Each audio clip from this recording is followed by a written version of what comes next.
Channel అండి. బాతం చేతి వంట స్వాగతం. అల్లం చట్నీ చేసి చూపిస్తానండి. పావు కేజీ చేసి చూపిస్తున్నాను, మీకు లెక్క ప్రకారం చెప్తాను. ఇదిగోండి, అల్లం పావు కేజీ తీసుకున్నానండి. దీన్ని శుభ్రంగా కడిగి నీట్గా ముక్కలు కట్ చేసి పెట్టుకోవాలి. దీన్ని వేయించుకోవాలి. ఇప్పుడు చూపిస్తాను మీకు. ఎండుమిర్చి కూడా ఒక పావు కేజీ తీసుకోవాలండి. పావు కేజీ వీటిని శుభ్రంగా తుడిచి తొడాలు తీసి పెట్టుకున్నాను. చూడండి, పావు కేజీ చింతపండు ఉడకబెట్టి పెట్టుకున్నానండి.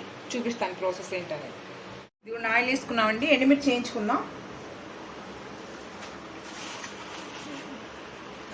4 టేబుల్ స్పూన్ ఆయిల్ వేసుకున్నానండి. వేయించుకుందాం.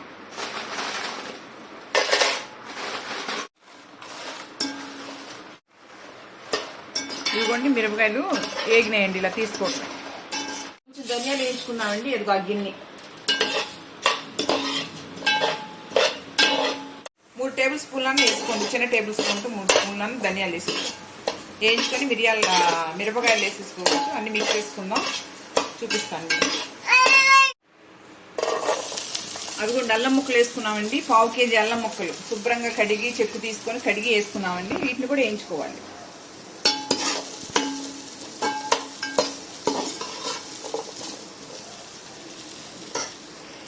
ఇదిగోండి, అల్లం ముక్కలు ఇలా వేయించుకొని మిక్సీలో వేసుకుంటున్నాను. మిక్సీ వేసుకొని గ్రైండర్లో వేసుకున్నామండి.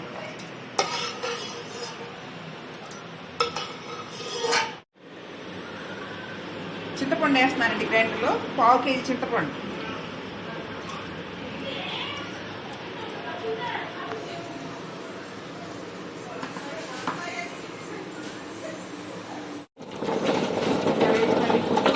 ఇదిగోండి, అల్లం మిక్స్ చేశానండి. అల్లం కూడా వేస్తున్నాను గ్రైండర్లో. వేయించి పెట్టుకున్న అల్లం అండి. ఇది మిక్స్ చేసాను, వేస్తున్నాను గ్రైండర్లో. మిరపకాయలు ధనియాలు ఇవి కూడా మిక్స్ చేసి వేసుకుందాం. ఇదిగోండి, మిక్స్ చేశానండి. ఇట్లా ఇది కూడా వేసుకున్నాం అందులో గ్రైండర్లో. మిక్స్ చేశాను. మిక్స్ చేసి చట్నీకి ఇందులో అల్లము, చింతపండు, ఎండుమిర్చి అండి. ఎండుమిర్చిలో కూడా మిక్స్ చేసుకుంటే ఉప్పు వేసి మిక్స్ చేసుకోండి. మిక్సీ అవుతుంది, మెత్తగా అవుతుంది, లేకపోతే అవుతుంది త్వరగా.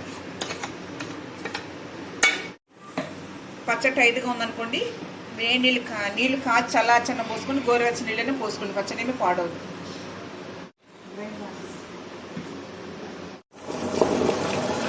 2 వెల్లుల్లిపాయలు ఇలా ఒలుసుకొని వేసుకుంటున్నానండి. ఎండుమిరపకాయలు వేసి కచ్చపచ్చగా మిక్స్ చేసి అందులో వేసుకున్నాను. గ్రైండర్లు నలగవు కాబట్టి ఇందులో జీలకర్ర కూడా వేస్తున్నాను.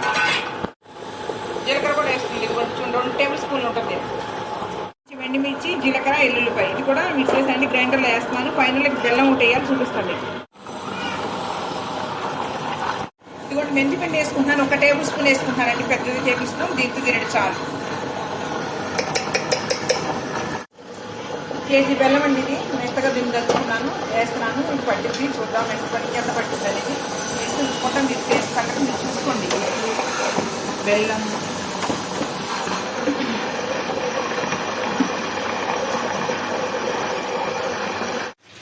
గ్రైండర్లో నలగట్లేదు. బెల్లం మిక్సీలో వేసుకుంటున్నాను. ముక్కలు చేసింది మిక్స్ చేసుకొని వేసుకున్నాం.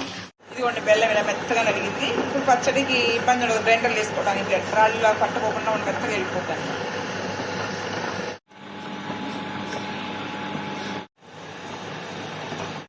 ఇదిగోండి, చట్నీ ఇలా మెత్తగా నలిగిపోయిందండి. దీనిలో కేజీ బెల్లం పట్టింది, పావు కేజీ పంచదార పట్టింది, కేజీన్నర పట్టింది మొత్తం. మీరు బెల్లం అని కేజీన్నర వేసుకోవచ్చు. కొంచెం స్వీటు డిఫరెంట్గా ఉంటుంది, కొంచెం పంచదార వేసుకున్నాం అంతే.